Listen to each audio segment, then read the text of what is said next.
Hey YouTube, Electric Adventures here with a quick game room and arcade pickup. I'll just give you the state of play first and then we'll look at the new arrival. There is a secondary new arrival, which is this Sony Triniton display monitor. It does work. It's from my friend Garry. He just did not have the space anymore. I'm still not 100% sure where I'm going to put it, but I will work it out. I might have to move some stuff around. Unfortunately, with my back, I actually have to get somebody to help me put it where I'm going to put it, but I'll work that out.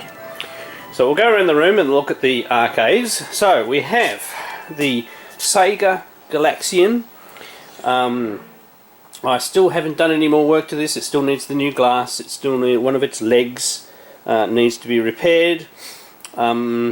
I have partially got the original board working, but I do have a clone Galaxian that works, and I need to rebuild the screen. So, screen one. Then we move on to the Leisure and Allied custom cabinet that I got off my friend recently, which has the Defender controls on one side, Robotron on the other. That works. The screen is very dim. So some of the darker games it's a bit hard to play them with the glare, but something like Moon Patrol is perfectly playable. Controls all work and everything like that. It's got switches inside it, so you can flip controls and flip it round, and there's the Robotron controls on that side. So very good. Just obviously need to perhaps get the screen rejuvenated or figure out why there's no brightness in it. Then we have one of the cabs I've had for the longest amount of time, second longest, is my Time Pilot sit-down Leisure and Allied dual button. I mean, obviously Time Pilot plays perfectly, monitor's lovely. I just haven't done the little tidy up things like repainting underneath the glass and tidying up the control panels and things. Next we have my Checkered Flag, another Konami title. You'll see lots of Konami titles from me. That works perfectly, other than a slightly squeaky gas pedal, and me not being able to get off the second track yet. I've come very, very close. Next we come to the Ugly Cab, which has had some colour changes during its life. It was another specific game back in the day, I forget what it is. Alex from Nintendo Arcade picked it, and the shape of the cabinet does match. This was, if you can see through the glare, X-Eyes for most of its life. It's got a nice big screen. Controls are pretty horrible, so I'm going to put a new control panel on that, but I need to rebuild the chassis because it's completely shot. Next we have one of my original Nintendo cabinets. So this was, back in the its original life, a Nintendo Firebird cabinet. Now, I do actually have a Firebird thing. The control panel's been modded so many times it doesn't resemble anything, so I'd have to completely build a new control panel. I might do that one day, but I do generally treat it as my Bosconian cabinet, except my Bosconian is having a RAM error at the moment, so I have Prehistoric Isle in there, which can be a little background glitchy sometimes, but otherwise works. So next along we have my original Berserk cabinet. Mostly working. I get all the way up to, it's got diagnostic, self-diagnostic, it's all the way up to the end to the colour board verification and fails. I believe I just need to replace all of the interconnect cables and I'll probably get it. I do have two sets of boards, so I will get it, although probably long term I'm probably going to put the multi-game board in there anyway, so you can play both Berserk and its sequel. So I'm having a mind blank. Then we have a completely home-built, scratch-built by my brother-in-law years ago that I use as an MVS cabinet. Then we go along to actually the first cabinet I got, which is Leisure and Allied upright. Its chassis is blown, so another chassis needs to be done.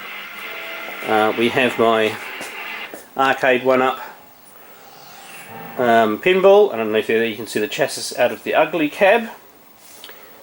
We'll just flip around for a second. Sorry about the spin.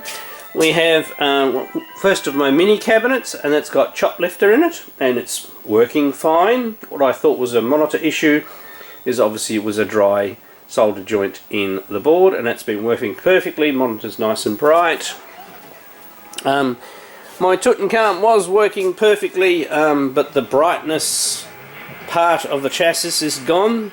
I have cranked up the other things just so I can play the game, and the brightness lasts for about a minute and then goes down to these levels. So this is playable, but obviously looks absolutely horrendous, and it was a bit sad because I did have this looking pretty good, and I was getting up to the stage of, you know, I was going to get a proper marquee and do some more of the colour and surrounds, but I'll get back to it. But this is set up obviously a Konami 3-button and Tutankhamun, but I can put other Konami games in there.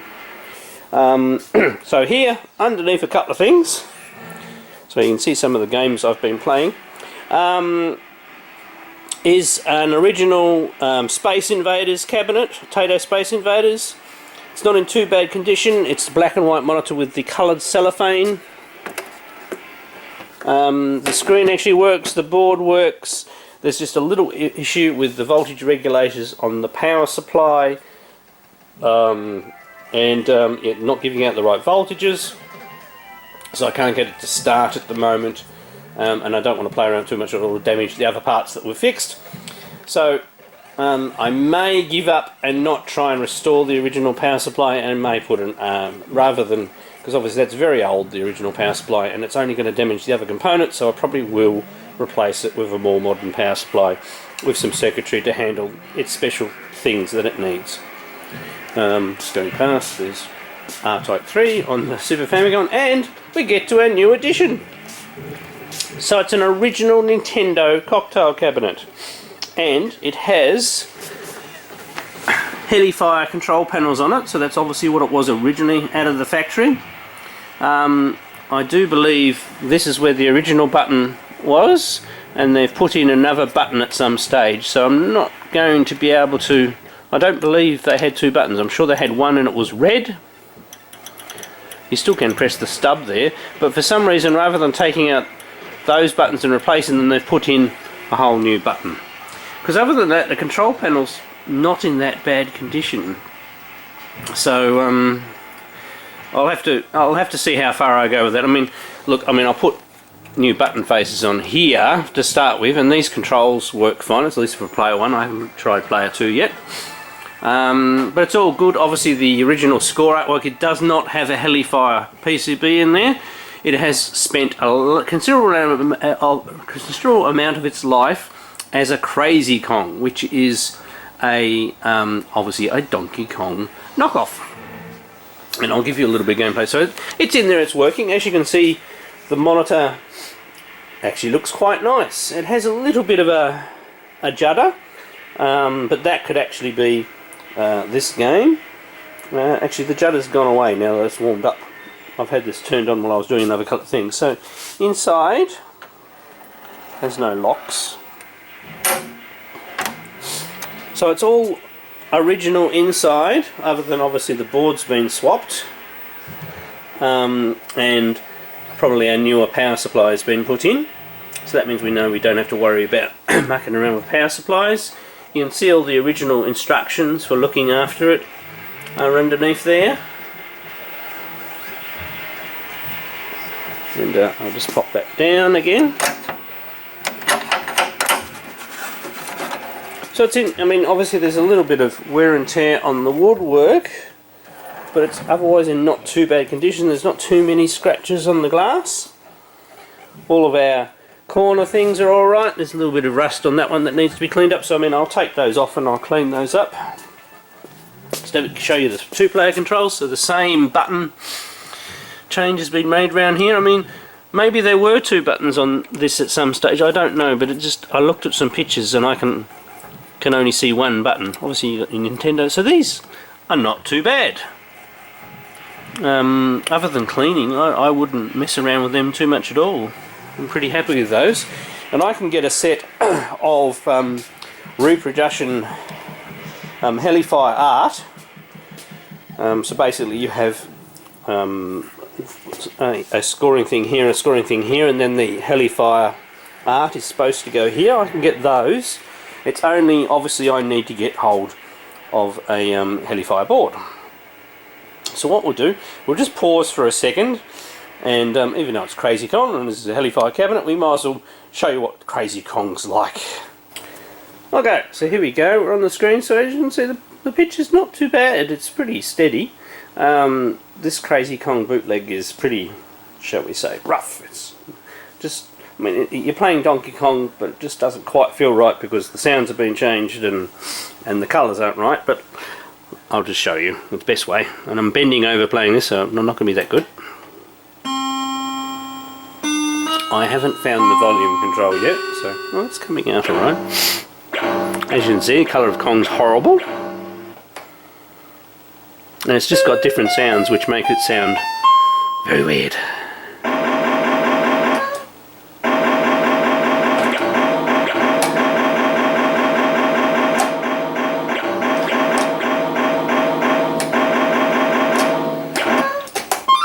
But the controls are pretty good. Just the sound effects totally weird me out. It just, oops, it just doesn't seem right. Oops, I missed that.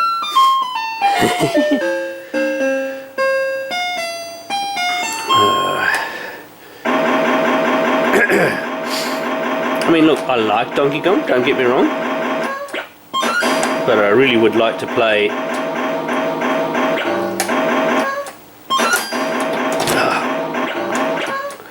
sorry.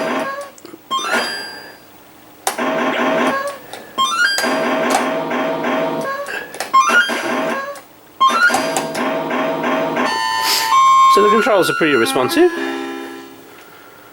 The button just feels a bit rough from the damage on them.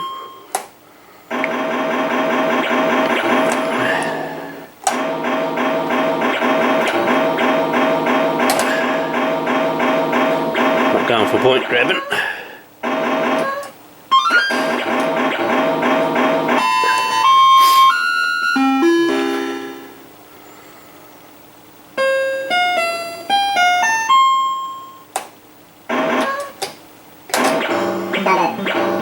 I absolutely love that sound.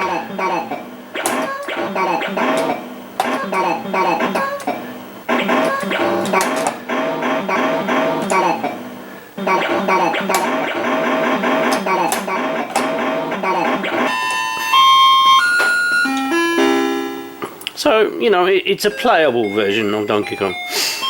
But, yeah, the graphics do annoy me. It is a little bit shifted over to. Now, I did adjust the monitor earlier. Maybe I've gone and messed up the alignment now.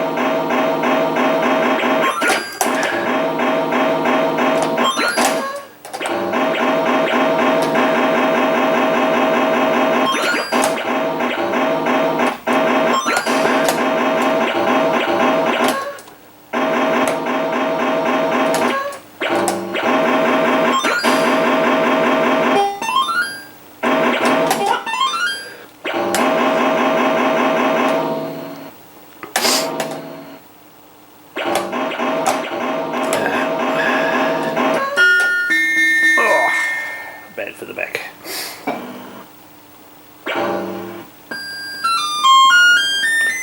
So as you can see, it's a working cabinet. A lot of the originals are in there. I will probably now I do have another Nintendo board. I do have a Donkey Kong Jr. Although I think it's a full-size board, so it probably won't fit in the cabinet. But I could at least get that out and try it. And I don't know whether the board's working, so it'll be a good way to test, because it's obviously got a Nintendo harness in it. That's, other than my Space Firebird board, that's my only other Nintendo board, and I don't think Space Firebird has the same wiring. So I don't have any other boards to try at the moment, but I might see, have a hunt around and see whether I can find a Helifire board, because it'd be nice to have the original game back in this and get some artwork in it, and get it tidied up. So very pleased with the game room. Lots of arcades. Obviously not all of them are working. A few issues, you always have that with arcades.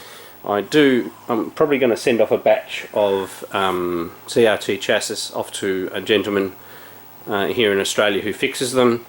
Send him off a few at once and just see how many he can fix. I just need to save a bit of money before I do that, and just get a few more of the systems working, and then I can concentrate on just boards and cosmetic issues, which I'm perfectly capable of fixing myself. And but yes, no, very, very nice addition to the collection. Was not expecting to get that at all. The same friend with the CRT, he's had to rearrange his room to build a bedroom for his son.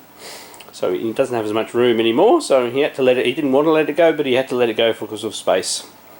And I can squeeze it in there, and I quite like cocktail cabinets. And it will be another fun and interesting project. Not that I really need any more projects, but I love my arcade games, so it'll be a nice one, and I do like the original Nintendo stuff. So we'll see how we go. It depends on how much a Helifire board costs, of when I'll do the next step. But I'll see if I might be able to borrow some other Nintendo boards to test out things as well, but I'll have to see what I can find. I'll have to look through my boards. But I'm sure the only other Nintendo board I have is a Donkey Kong Jr. And I've never tried it, so it mightn't work at all. Alright, I'm Electric Adventures. Thanks to all my subscribers. Thanks for watching, and I'll catch you next time.